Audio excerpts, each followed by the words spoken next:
Hello dear friends, welcome to our channel Ganesh world. तो friends, आज की जो वीडियो है, आज की वीडियो में हम 11th फिजिक्स एनसीईआरटी के अंदर एक मोस्ट इम्पॉर्टेंट टॉपिक जो है ना पढ़ने वाले हैं। मोस्ट इम्पॉर्टेंट टॉपिक है यह हमारा, जिसका नाम है दोस्तों जड़त्व आघूर्ण। जी हाँ दोस्तों, जो जड़त्व आघूर्ण मूवमेंट ऑफ है ना इनर्शिया, मूवमेंट ऑफ इनर्शिया, जड़त्व आघूर्ण, ये जो है ना हमारा टॉपिक है, इम्पोर्टेंट है। और इसी टॉपिक को दोस्तों आज की वीडियो में हम बहुत अच्छे से मस्त तरीके से पढ़ेंगे, ठीक है ना दोस्तों। तो आइए ना दोस्तों, इसको वीडियो को स्टार्ट करते हैं और अच्छे से समझ लेते हैं दोस्तों। तो एक बात दोस्तों, इससे पहले आपको मैं समझा देता हूँ, बता देता हूँ। तो यदि आपने अभी तक हमारे चैनल को सब्सक्राइब नहीं किया है तो जल्दी से ना मेरे भाई चैनल को सब्सक्राइब कर लीजिए, ठीक है। और वीडियो अच्छा लगे ना दोस्तों तो वीडियो को बिल्कुल भी लाइक करना ना भूलें, ठीक है। तो आइए दोस्तों वीडियो को स्टार्ट करते हैं। तो दोस्तों, हम जो जड़त्व आघूर्ण है इसको समझेंगे। तो जड़त्व आघूर्ण जो है दोस्तों बहुत बढ़िया, कोई नहीं दिक्कत, बहुत अच्छा टॉपिक है। तो दोस्तों हमें देखो, आघूर्ण अलग है। आघूर्ण का मतलब हम जानते हैं घूमना है, और जड़त्व का मतलब हमें पता नहीं। तो पहले हम इस जड़त्व का मतलब निकाल लेते हैं और फिर जो है ना आघूर्ण का मतलब तो हम जानते ही हैं। तो आघूर्ण का मतलब क्या होता है? घूमना। तो पहले हम जड़त्व का मतलब निकालते हैं, ठीक है। तो दोस्तों अक्सर दोस्तों जब आपने न्यूटन की गति का प्रथम नियम पढ़ा था तो उसमें आपने एक चीज़ बहुत अच्छे से पढ़ के समझ के रख ली थी, ठीक है। वो क्या चीज़ थी? वो ये चीज़ थी कि देखो, हम जानते हैं दोस्तों कि प्रत्येक वस्तु में एक ऐसा मौलिक गुण होता है। कैसा मौलिक गुण? मौलिक गुण मतलब ऐसा गुण होता है प्रत्येक वस्तु के अंदर कि जिसके कारण वह अपनी विराम अवस्था, कौन सी अवस्था मेरे भाई? विराम अवस्था, विराम अवस्था, ठीक है। यह जो गति अवस्था होती है, गति अवस्था में परिवर्तन का विरोध करती है। बिल्कुल, बहुत बढ़िया। ये हमने न्यूटन की प्रथम जो गति का प्रथम नियम था उसमें पढ़ा था। हमने ये चीज़ देख ली थी कि यदि कोई वस्तु विराम अवस्था में है, जैसे मान के चलो ये पेन है, अब ये विराम अवस्था में रखा है तो ये विराम अवस्था में ही रहेगा। ये जो पेन यहाँ पर रखा है, विराम अवस्था में रखा है, तो ये विराम अवस्था में ही रहेगा जब तक कि इस पर कोई बाह्य बल ना लगाया जाए। बोलो, क्या ये उठ के चला जाएगा? नहीं ना। जब तक इस पर कोई बाह्य बल नहीं लगाया जाएगा तो ये पेन जो है जैसा रखा है वैसा ही रखा रहेगा। इस पर कोई बाह्य बल जब तक नहीं लगाया जाता, जब तक ये नहीं उठेगा। इसी प्रकार अगर कोई वस्तु गति अवस्था में होती है, कौन सी अवस्था में? गति अवस्था में, ठीक है, तो वह गति अवस्था में ही रहती है जब तक कि उस पर कोई बाह्य बल ना लगाया जाए, ठीक है ना। तो ये न्यूटन की गति के प्रथम नियम में हमें जाना था, ठीक है। तो ये चीज़ हम जानते हैं कि विराम अवस्था में रहती है तो विराम अवस्था में ही रहेगी, और गति अवस्था में है तो गति अवस्था में ही रहेगी। तो इससे ये बात निकल के आती है कि प्रत्येक वस्तु में एक ऐसा गुण होता है जिसके कारण वह अपनी विराम अवस्था या जो गति अवस्था होती है, गति अवस्था में परिवर्तन का क्या करती है? विरोध करती है। परिवर्तन का क्या करती है? विरोध। और विरोध का मतलब यही है कि कोई वस्तु विराम अवस्था में है तो विराम ही रहेगी, गति अवस्था में है तो गति अवस्था में ही रहेगी। ये चीज़ समझ गए, ठीक है। तो वस्तु का जो ये गुण दिख रहा है ना आपको, जिसके कारण वो गति अवस्था में ही रहती है, जिसके कारण वह विराम अवस्था में ही रहती है, वस्तु का यही जो गुण है ना मेरे प्यारे भाइयों, यही गुण कहलाता है जड़त्व। यही गुण क्या कहलाता है? जड़त्व। समझे ना? तो ध्यान रखना कि जड़त्व क्या है। क्या है जड़त्व? कोई वस्तु विराम अवस्था में है तो विराम अवस्था में ही है, गति अवस्था में है तो गति अवस्था में ही है। ये किसके कारण है? क्या कारण है? तो वो क्या कारण है? वो कारण है जड़त्व। वो कारण क्या है? जड़त्व। जड़त्व के कारण कोई वस्तु गति अवस्था में ही रहती है या विराम अवस्था में ही रहती है। समझ गए ना? कोई दिक्कत है? नहीं। तो बिल्कुल ना बहुत अच्छे से इस चीज़ को, अपने कॉन्सेप्ट को अपने माइंड में बिठा के रख लो। मैंने पूरा कॉन्सेप्ट आपको क्लियर कर दिया, ठीक है ना। जिसके कारण कोई वस्तु विराम अवस्था में रहती है उसे क्या कहते हैं? जड़त्व। जिसके कारण कोई वस्तु गति अवस्था में रहती है उसे क्या कहते हैं? जड़त्व। मतलब जड़त्व के कारण ही कोई वस्तु अपने आप नहीं चल सकती और कोई वस्तु अपने आप नहीं रुक सकती। खत्म कहानी। कोई दिक्कत? चलो आगे बढ़ जाओ। वस्तु का द्रव्यमान जितना अधिक होगा, अब यहाँ से एक बात ये निकल के आ रही है कि जड़त्व कब बढ़ रहा है, कब घट रहा है।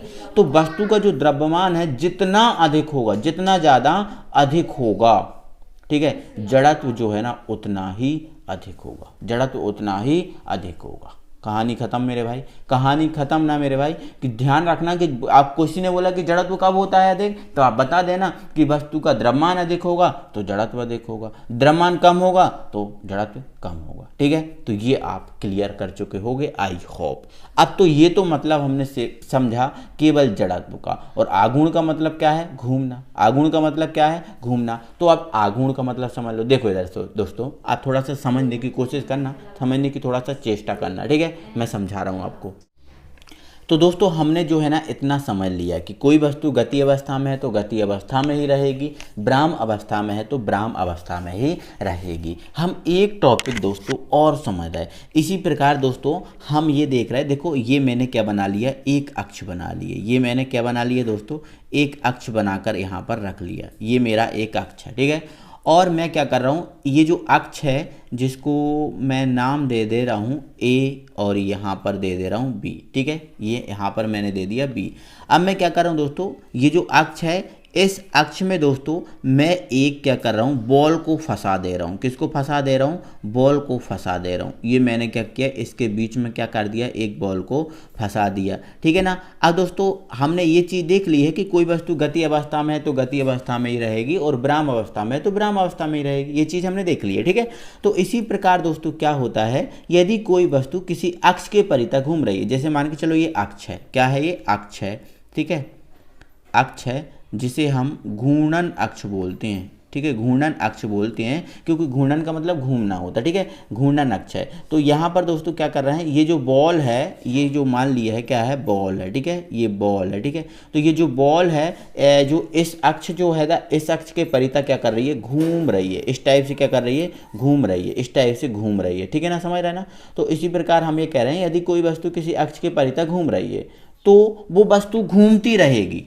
जैसे हमने कहा ना, कोई वस्तु ब्राह्म अवस्था में तो ब्राह्म अवस्था में ही रहेगी, गति अवस्था में तो गति अवस्था में ही रहेगी। उसी प्रकार अगर कोई वस्तु किसी अक्ष के परितः घूम रही है, अगर ये जो वस्तु है इस अक्ष के परितः क्या कर रही है, घूम रही है, घूम रही है, तो ये जो वस्तु है ना घूमती रहेगी, घूमती रहेगी, बिल्कुल घूमती रहेगी। कब तक? जब तक कि कोई उस पर बाह्य बल ना लगाया जाए। तो कहने का मतलब ये है मेरे भाई कि अगर कोई वस्तु किसी अक्ष के परितः घूम रही है तो उसमें भी अपनी अवस्था में परिवर्तन करने का विरोध होता है। उसमें भी अपनी अवस्था में परिवर्तन करने के विरोध का क्या होता है, एक गुण होता है। जैसे गति अवस्था में परिवर्तन करने का गुण होता है ना, ब्राह्म अवस्था में परिवर्तन करने का गुण होता है। इसी प्रकार जो किसी अक्ष के परितः घूम रही वस्तु है उसमें भी अपनी जो अवस्था को परिवर्तन करने का क्या होता है, गुण होता है। ठीक है ना। तो कहने का मतलब यहाँ पर मेरा इतना सा है कि इसी प्रकार यदि कोई वस्तु किसी अक्ष के परितः घूम रही है तो उसमें भी अपनी वर्तमान अवस्था में, जो अपनी वर्तमान अवस्था जो घूम रही है उस अवस्था में परिवर्तन का विरोध का गुण होता है। परिवर्तन के विरोध का गुण होता है। यहाँ पर के बना लेना, परिवर्तन के विरोध का क्या होता है, गुण होता है। ठीक है, और वस्तु का ये जो गुण है वो आपका जड़त्व आघूर्ण कहलाता है। क्या कहलाता है? जड़त्व आघूर्ण कहलाता है। तो इससे तो मेरे भाई एक बात सिद्ध हो रही है, इससे तो मेरे भाई एक बात सिद्ध हो रही है। और वो बात क्या है? वो बात ये है कि मतलब जो जड़त्व आघूर्ण है, ये जो आपको दिख रहा है ना, ये जड़त्व आघूर्ण है। जड़त्व आघूर्ण घूर्णन करती हुई वस्तु का गुण है। जड़त्व आघूर्ण देखो, हमने देखो इसको घूर्णन कराया तो घूर्णन कराने से हमें क्या मिला, घूर्णन कराने से हमें क्या मिला, जड़त्व आघूर्ण मिला। मतलब जो जड़त्व आघूर्ण है घूर्णन करती हुई वस्तु का क्या है, गुण है, जिसके कारण वह अपनी घूर्णन अवस्था में परिवर्तन का क्या करे, विरोध करे। मतलब अगर ये वस्तु घूम रही है, अगर ये वस्तु अपनी घूर्णन, जो अपनी घूर्ण नहीं है ना, घूर्णन अक्ष के, अगर ये अपनी घूर्णन मतलब गति के घूर्णन गति का यदि आपका विरोध करे तो घूर्णन गति का जो विरोध है जिसके कारण करेगी, उस गुण को हम क्या कहेंगे, जड़त्वागुण कहेंगे। तो मतलब कहने का मतलब ये है, अगर कोई वस्तु किसी अक्ष के परितः घूम रही है तो वहाँ पर हमें जड़त्वागुण मिलेगा। क्या मिलेगा? जड़त्वागुण मिलेगा। क्लियर है? तो जड़त्वागुण घूर्णन करती हुई वस्तु का गुण है। ठीक है, ना कि गति अवस्था, सीधी रेखा में गति कर रही वस्तु का गुण है, ना कि किसी एक स्थान पर रखी हुई वस्तु का गुण है। ये तो घूर्णन करती हुई वस्तु का गुण है। ठीक है ना। चलो एक बात तो क्लियर हो गई। अब एक बात और क्लियर करो, एक बात और क्लियर करो मेरे भाई। वो बात क्या है उसको थोड़ा सा जान लो। दोस्तों हम ये चीज़ समझ गए हैं कि जड़त्व आघूर्ण क्या है। ठीक है, जड़त्व आघूर्ण को हम पूरे तरीके से समझ गए हैं। अगर कोई वस्तु घूर्णन कर रही है किसी अक्ष के परितः तो हमें जड़त्व आघूर्ण मिलेगा। तो थोड़ा सा हम और अच्छे से फिर ना इसको स्पष्ट करें, फिर क्यों ना हम इसको और अच्छे से स्पष्ट करें। तो मेरे भाई हम मान लेते हैं कि ये हमारे पास क्या है, एक कोई अक्ष है। हमारे पास ये क्या है, कोई अक्ष है, और ये अक्ष हम मान लेते हैं ए, और ये हमारे पास क्या है, बी है। ठीक है ना, क्लियर है। अब हमने ये मान लिया कि ये जो अक्ष है, इस अक्ष के परितः एक कैपिटल एम द्रव्यमान का, कैपिटल एम द्रव्यमान, ये जो है ना कैपिटल एम द्रव्यमान, ये है कैपिटल एम। ठीक है, द्रव्यमान का क्या है, एक पिंड, द्रव्यमान का क्या है, एक पिंड जो है ना, एक जो पिंड है वो इसके चारों ओर क्या कर रहा है, गति कर रहा है। ठीक है, ये हमने मान लिया कि ये आपका क्या है, ए बी क्या है, एक घूर्णन अक्ष है। क्या है मेरे भाई, घूर्णन अक्ष, घूर्णन अक्ष। ठीक है, और इस घूर्णन अक्ष के परितः एक कैपिटल एम द्रव्यमान का जो पिंड है वो इसके चारों ओर क्या कर रहा है, गति कर रहा है, घूर्णन कर रहा है। इसके चारों ओर गति मतलब इसके चारों ओर घूर्णन कर रहा है। ठीक है, अब ये जो कैपिटल एम द्रव्यमान का पिंड है कई छोटे छोटे कणों से मिलकर बना है, कई छोटे छोटे, क्योंकि बड़ा पिंड है यार, और हमने देखा है कि जब बड़ा पिंड है तो ऐसे ही तो कोई बड़ा पिंड बना नहीं होगा, छोटे छोटे कण से तो मिलकर बना होगा। तो ये हम मान लेते हैं जो कैपिटल एम द्रव्यमान का जो पिंड है वो आपके छोटे छोटे कणों से मिलकर बना है। इन छोटे छोटे कणों का हम कुछ द्रव्यमान मान लेते हैं। तो इन छोटे छोटे कणों का द्रव्यमान मान लेते हैं हमारा क्या है, small m1, small m2, small m3 और स्मॉल m4 है। ठीक है, ये मान लिया। इनकी हम घूर्णन अक्ष से कुछ दूरियां मान ले रहे हैं, तो मान लेते हैं एक घूर्णन अक्ष का एक केंद्र बिंदु है। ये घूर्णन अक्ष का क्या है, केंद्र बिंदु। इसकी दूरी क्या है, मान लेते हैं जैसे इसकी दूरी ये m1 द्रव्यमान का है तो इसकी दूरी हम मान लेते हैं ये r1 है, और इसकी दूरी हम मान लेते हैं r2 है, और इसकी दूरी हम मान लेते हैं r3 है, और इसकी दूरी हम मान लेते हैं r4 है। क्या है, r4 है। समझ गए ना आप, क्या समझे। मैंने ये मान लिया कि ये घूर्णन अक्ष है, और घूर्णन अक्ष का ये आपका एक केंद्र बिंदु है जिसे हमने नाम दे दिया O है, और ये जो पिंड जो कण है ना, छोटे छोटे कण जिनसे मिलकर जो बड़ा पिंड बना है, इनकी जो घूर्णन अक्ष है ये, इनसे दूरी r1, r2, r3 और r4 है। ये मान लेते हैं, मतलब इसका हम सूत्र निकाल रहे हैं। तो जो आपको बता देते हैं कि जो आपका जड़त्व आघूर्ण होता है किसी भी कण के लिए, जो देखो का जो जड़त्व आघूर्ण होता है पूरे पिंड के लिए भी होता है और एक कण के लिए भी होता है। तो किसी कण का जड़त्व आघूर्ण कैसे निकालेंगे, जब एक कण का हम जड़त्व आघूर्ण निकाल लेंगे तो उसकी सहायता से हम पूरे पिंड का जड़त्व आघूर्ण निकाल सकते हैं। मतलब कहने का मतलब ये है। तो किसी भी जो कण है, जो छोटे छोटे कण आपको दिख रहा है ना, ये वाला ये वाला ये वाला, तो किसी भी कण का जो जड़त्व आघूर्ण होता है ना मेरे भाई, जड़त्व आघूर्ण होता है वो उस कण के द्रव्यमान, ठीक है, और उस कण की घूर्णन अक्ष से लंबवत दूरी कि वर्ग के गुणनफल के बराबर होता है, वर्ग के गुणनफल के बराबर होता है। जैसे देखो इसने बोला, जैसे मान के चलो हम इस कण का क्या निकाल रहा है, जड़त्व आघूर्ण निकाल रहा है। ठीक है, तो एक मिनट पहले तो हम जड़त्व आघूर्ण का क्या कर रहा है, परिभाषा कर ले रहा है। ठीक है, तो परिभाषा कर ले रहा है। ठीक है, तो परिभाषा आपकी हो चुकी है।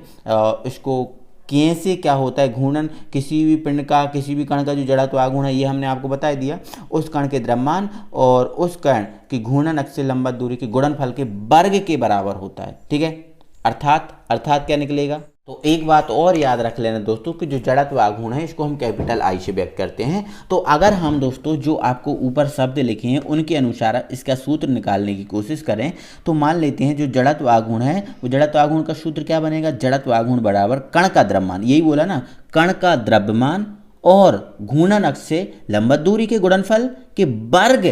देखो गुणनफल के वर्ग के कैसा होता है, बराबर होता है। तो ये जड़त्व आघूर्ण आपका ये हो जाएगा बराबर कण का द्रव्यमान गुणित घूर्णन अक्ष से दूरी। घूर्णन अक्ष से दूरी का जो है ना वर्ग होता है ना, तो घूर्णन अक्ष से दूरी का हमने देखो स्क्वायर लगा दिया, वर्ग कर दिया। ठीक है ना, अगर सूत्र निकालें तो जड़त्व आघूर्ण को हम किससे व्यक्त करते हैं, आई से। ठीक है, ये आई हो गया। मान लेते हैं जो कण है इस कण का द्रव्यमान हमारा क्या हो जाएगा, कैपिटल एम। क्या हो जाएगा, कैपिटल एम। और घूर्णन अक्ष से दूरी हम मान लेते हैं क्या है, आर है। क्या है, आर। ठीक है, तो ये आर हो गई और ये आपका आर स्क्वायर। मतलब सीधी सी बात, हमारा जो आई बराबर जो सूत्र निकलेगा वो आपका बन जाएगा कैपिटल एम आर स्क्वायर। ये किसका सूत्र बन गया? जड़त्व आघूर्ण का। ये एक बड़े पिंड के लिए बनाया दोस्तों। ये जो बड़े पिंड था ना, जो कैपिटल एम द्रव्यमान का, इसके लिए बताया। और हम मान लेते हैं इस पिंड की घूर्णन अक्ष से दूरी क्या है? आर है ना। तो अगर हम इसी प्रकार दोस्तों इन छोटे छोटे पिंडों के लिए बात करें, जैसे मान के चलो हमारा ये M1 द्रव्यमान का एक पिंड है, इसके लिए अगर जड़त्व आघूर्ण की बात करें तो इसके लिए हमारा क्या हो जाएगा? इसके लिए हमारा हो जाएगा I1। क्यों? देखो पूरे बड़े पिंड के लिए हमने I माना, तो छोटे पिंड के लिए क्या मान लें? I1 मान लें, ठीक है। तो I1 हो जाएगा। अब I1 हो गया। अब छोटे कण का द्रव्यमान के देखो, ये द्रव्यमान और दूरी के वर्ग का गुणनफल होता है, तो ये द्रव्यमान इसका क्या है? M1 है। क्या है? M1। तो ये M1 हो जाएगा। इसकी दूरी क्या है घूर्णन अक्ष से? R1। तो ये R1 का स्क्वायर। इसी प्रकार से हम दोस्तों ये निकाल सकते हैं, ठीक है ना। I2 बराबर ये हो जाएगा आपका M2, और इसकी M2 की दूरी क्या है? R2। तो ये आपका R2 का स्क्वायर। ऐसे ही हम दोस्तों छोटे छोटे पिंडों के लिए सभी के लिए निकाल सकते हैं। तो एक इसका हम परफेक्ट व्यंजक निकाल के देख लेते हैं, व्यंजक आपको समझा देते हैं, उसमें आप पूरा कुछ सब समझ जाओगे। बट उससे पहले दोस्तों जो जड़त्व आघूर्ण है, इसका हम मात्रक और बिंब सूत्र भी आपको बता दें। तो दोस्तों अब ना हम इसका क्या करेंगे? मात्रक निकाल लेंगे, ठीक है। जब हम मात्रक निकालेंगे तो आपको पता है, आप जानते हो कि जो है ना, देखो सूत्र आपको पता है, मात्रक और बिंब सूत्र के लिए आपको सूत्र की जरूरत पड़ती है। तो सूत्र आपको पता है, आई बराबर क्या होता है? हमारे स्क्वायर। आई क्या है? आपका जड़त्व आघूर्ण, ठीक है। अब एम क्या है? द्रव्यमान। तो द्रव्यमान का मात्रक क्या होता है? तो द्रव्यमान का मात्रक आपको पता है दोस्तों, आप जानते हो, केजी होता है, मतलब किलोग्राम होता है। क्या होता है? किलोग्राम। तो ये आपका किलोग्राम हो गया, ठीक है। अब ये आपकी दूरी क्या है? ये दूरी है, और दूरी का मात्रक क्या होता है? Metre square. दूरी का मात्रक क्या होता है? दूरी का मात्रक मीटर स्क्वायर। तो इसका जो आपका मात्रक बना है, ठीक है, द्रव्यमान का केजी और दूरी का मीटर, तो द्रव्यमान का केजी और दूरी का मीटर, तो इसका जो मात्रक बना है केजी इंटू मीटर स्क्वायर, ठीक है, KG into metre square. But ये दोस्तों जो मात्रक है वो आपका SI पद्धति में, ठीक है ना, SI पद्धति में, ठीक है। अगर इसी मात्रक को हम CGS पद्धति में बात करें, ठीक है, CGS पद्धति में बात करें, ठीक है, तो देखो द्रव्यमान जो है, द्रव्यमान का CGS पद्धति में मात्रक क्या होता है? ग्राम होता है। क्या होता है? ग्राम होता है। तो ये आपका ग्राम हो जाएगा। और दूरी का CGS पद्धति में क्या होता है? सेंटीमीटर। तो ये सेंटीमीटर स्क्वायर। तो ये SI पद्धति में जड़त्व का जो मात्रक हो गया, और ये CGS पद्धति में जड़त्व का मात्रक हुआ, ठीक है ना। चलो अब हम इसके बिंब सूत्र पे बात कर लेते हैं, ठीक है। तो बिंब सूत्र, तो बिंब सूत्र के भी लिए हमें किसकी जरूरत होगी? सूत्र। तो हमारा सूत्र क्या है? I बराबर MR स्क्वायर। I बराबर MR स्क्वायर। तो M मतलब द्रव्यमान। द्रव्यमान का आपका बिंब सूत्र क्या होता है? तो आप जानते हो बहुत अच्छे से, द्रव्यमान का बिंब सूत्र होता है M, ठीक है। और दूरी, लंबाई, दूरी का क्या होता है? L। तो ये दो मतलब R स्क्वायर है, तो मतलब दो दूरी है, तो मतलब यहाँ से आपको L स्क्वायर प्राप्त हो जाएगा, क्योंकि दूरी का क्या होता है? लंबाई का L स्क्वायर होता है, ठीक है। तो ये हमारा जो इसका सूत्र जो है ना, बिंब सूत्र बना है I का, वो अगर हम टोटल निकालने की कोशिश करें तो देखो M है हमारे पास, तो ये M, L, तो L स्क्वायर, और T तो आपके पास है नहीं, तो ये T0। तो ML स्क्वायर T0, ये जो है ना इसका बिंब सूत्र बन गया। तो मात्रक बिंब सूत्र भी आपका कंप्लीट। अब थोड़ा दोस्तों एक चीज़ और बची है, इसके व्यंजक की और बात बची है, तो इसका व्यंजक भी हम करा देते हैं। जड़त्व आघूर्ण का आपको व्यंजक भी आपसे पूछा जाता है, तो व्यंजक और हम करा देते हैं, ठीक है। तो दोस्तों हम इसी प्रकार इसका अब जो है ना इसका व्यंजक स्थापित कर रहे हैं, और व्यंजक स्थापित करने के लिए हम दोस्तों पहले इस डायग्राम को समझेंगे। तो ये हमने मान लिया कैपिटल M द्रव्यमान का ये जो है ना एक पिंड है, जो आपका ये जो घूर्णन अक्ष दिख रहा है, इस घूर्णन अक्ष जो आपको दिख रहा है AB, ये आपका है घूर्णन अक्ष, ठीक है, AB। इस घूर्णन अक्ष AB के परिता है ना घूम रहा है, ये परिता घूम रहा है, ठीक है, ये मान लिया, ठीक है। चलो कोणीय वेग ओमेगा से घूम रहा है, क्योंकि दोस्तों आपको पता है, जब आपको ये पता है जब ये घूम रहा है तो ये आपकी एक वृत्तीय गति होगी, और वृत्तीय गति में आपको पता है कोणीय वेग मिलता है, तो कोणीय वेग ओमेगा मिल गया। ये वृत्तीय गति कर रहा है, मतलब ये कोणीय वेग ओमेगा से जो है ना घूम रहा है, ठीक है ना। इतना आप समझ गए। चलो आगे समझ लो, ठीक है। चलो हमने यही माना M द्रव्यमान का एक पिंड है जो घूर्णन अक्ष AB के परितः एक समान कोणीय वेग ओमेगा से घूम रहा है, सिंपल बात है, ठीक है। यह पिंड मान लेते हैं, माना यह पिंड छोटे छोटे कणों से मिलकर, क्योंकि बड़ा पिंड भाई बिना छोटे कणों के बगैर बन ही नहीं सकता, ठीक है। तो हमने ये मान लिया कि माना यह पिंड छोटे छोटे कणों से मिलकर बना है, जिनके द्रव्यमान m1 m2 m3 हैं, ठीक है। m1 m2 m3 हैं जिनके द्रव्यमान मान लिए, ठीक है। छोटे छोटे कण हैं भाई, ये छोटे छोटे कण हैं, तो इनके कुछ ना कुछ द्रव्यमान तो होंगे, तो जिनके द्रव्यमान m1 m2 और ये मान लिए हमने m3, ठीक है। तथा घूर्णन अक्ष से इनकी लंबाई, देखो ये घूर्णन अक्ष है और घूर्णन अक्ष का ये केंद्र बिंदु है O, और इस केंद्र बिंदु से इनकी दूरी मान ली हमने r1 r2 और r3। देखो ये आपका m1 r1 दूरी पर है, ये r2 और ये r3 हमने मान लिया, ठीक है, कोई दिक्कत। तो अब हम यदि इनका जड़त्व आघूर्ण निकालें तो जड़त्व आघूर्ण क्या का सूत्र क्या होता है, कण का द्रव्यमान इंटू दूरी का स्क्वायर, कण का द्रव्यमान इंटू दूरी का स्क्वायर, यही बताया था ना हमने, यही चीज़ आपको बताई थी ना, ठीक है। तो यहाँ से दोस्तों आपके जो छोटे छोटे कण हैं इनका हम क्या करेंगे, अब जड़त्व आघूर्ण निकालेंगे। छोटे छोटे कण का हम क्या निकालेंगे, जड़त्व आघूर्ण निकालेंगे, ठीक है। तो यदि जड़त्व आघूर्ण क्या है, आई है, जड़त्व आघूर्ण क्या है, आई है, ठीक है, क्या है, आई। तो कण का द्रव्यमान क्या होता है, कैपिटल M है, और दूरी क्या है, R है, तो ये आई बराबर क्या हो जाएगा, mr² हो जाता है, जो हमारा क्या होगा, समीकरण नंबर 1 दे दिया, ठीक है। अब जैसे हमने ये एक बड़ा पिंड जो है उसका हमने जड़त्व आघूर्ण निकाला, उसी प्रकार जो छोटे छोटे कण हैं इनके जड़त्व आघूर्ण निकालेंगे, ठीक है। तो पहले कण का जड़त्व आघूर्ण, ठीक है, पहले कण का जड़त्व आघूर्ण, ठीक है। तो पहले कण का जड़त्व आघूर्ण निकाल रहे हैं, तो ये पहला कण है m1 द्रव्यमान का, तो पहले कण का जड़त्व आघूर्ण मान लेते हैं हम, क्या है, I1 है। तो ये I1 इसके अकॉर्डिंग क्या हो जाएगा, कण का द्रव्यमान इंटू दूरी का स्क्वायर। तो छोटे पहले कण हैं जो छोटा है, इस मुझे पूरा समझाने के लिए, पूरा दिखाने के लिए इसको मुझे छोटा करना पड़ा, कोई दिक्कत नहीं है। तो पहले कण का जड़त्व आघूर्ण इसके अकॉर्डिंग निकाल देंगे, इसके अकॉर्डिंग, ठीक है। क्या होता है, कण का द्रव्यमान इंटू दूरी स्क्वायर। तो छोटे कण जो आपका I1 है इसका, है ना, जिससे इसका क्या हो जाएगा, I1 हो जाएगा, ठीक है। इसका निकालेंगे तो क्या बन जाएगा, I2 निकल जाएगा, और इसका निकालेंगे तो क्या निकल जाएगा, I3 हो जाएगा। तो इस कण का द्रव्यमान क्या है, m1, तो ये हो जाएगा m1, और दूरी क्या है, ये दूरी क्या है, घूर्णन अक्ष से r1, तो ये r1 का स्क्वायर, इसको हम दे देंगे समीकरण नंबर 2, ठीक है। चलो कोई दिक्कत, चलो इसी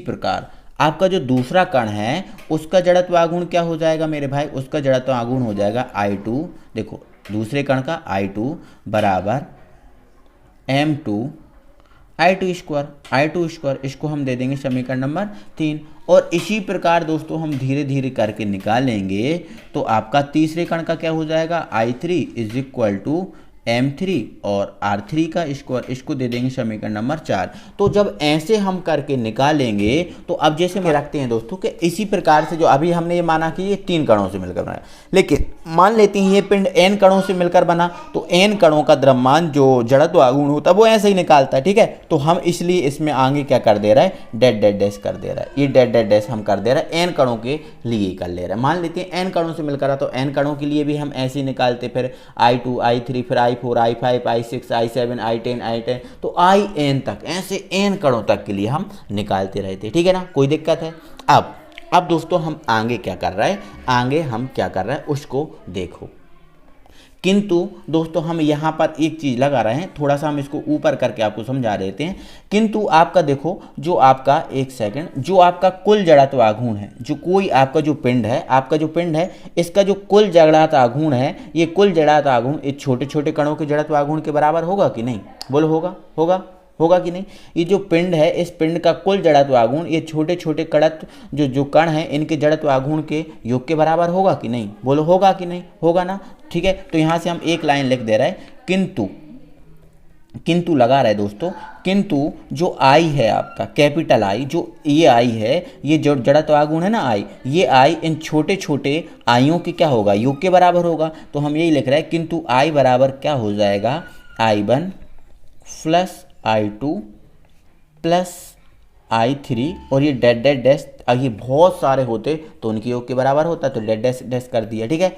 तो यहाँ से दोस्तों ये जो I है, क्या है I, ठीक है, अगर मैं इसकी वैल्यू पुट कर दूँ I1 I2 I3 की, ठीक है, तो ये हमारा I1 की वैल्यू क्या है, m1 r1 स्क्वायर, ये m1 r1 स्क्वायर, ठीक है। I2 की वैल्यू m2 ठीक है, और m3 की वैल्यू i3 की वैल्यू m3 स्क्वायर। तो ये डैट डैट डैश करके एन तक चलती रहती है, डैट डैट डैश करके एन तक कहाँ तक चलती रहती है। लेकिन दोस्तों मैं यहाँ पर देखो, आप देख रहे हो ये m1 r1 का क्या है, योग है, सभी में देख रहा हो, इसमें भी m1, देखो इसमें m और r है, इसमें भी m और r, इसमें भी m और r, तो ये अनंत तक चलता। तो लेकिन दोस्तों ये क्या कर सकते हैं, ये अगर हम इनका सम टोटल योग निकालना है तो देखो आपको, अगर इसका देखो ये बीजगणितीय योग है, अगर हम इसका बीजगणितीय योग देखें तो देखो आपको पता है कि m और r का योग चल रहा है हमेशा, देखो m और r ऐसे अनंत तक चलता। तो अगर हम इसको एक शब्द में लिखने की कोशिश करें, मतलब ये क्या है, बीजगणित योग, अगर हम इसको टोटल ये बात करें कि टोटल ये होता क्या है, तो इनको हम क्या लगा देंगे, एक सिग्मा बना देंगे। क्या बना देंगे, सिग्मा। और ये सिग्मा किसका योग दिखाएगा, ये सिग्मा योग दिखाएगा m और r स्क्वायर का, ठीक है। तो मतलब आपका जो है ना, किसी भी जो बड़े पिंड का जो जड़त्व आघूर्ण होता है वो आपका क्या होता है, I बराबर sigma M R square, sigma M R square जो होता है किसी भी बड़े पिंड के लिए, ठीक है, जो छोटे छोटे कणों से मिलकर बना है उसके लिए जो आपका जड़त्व आघूर्ण होता है वो होता है I बराबर सिग्मा एम आर स्क्वायर बराबर। और सिग्मा क्या बता रहा है कि सिग्मा ये बता रहा है कि इस टाइप से m और r का छोटे छोटे कणों के लिए योग होता है, तो उनसे बड़े कण का एक जड़त्व आघूर्ण निकलता है।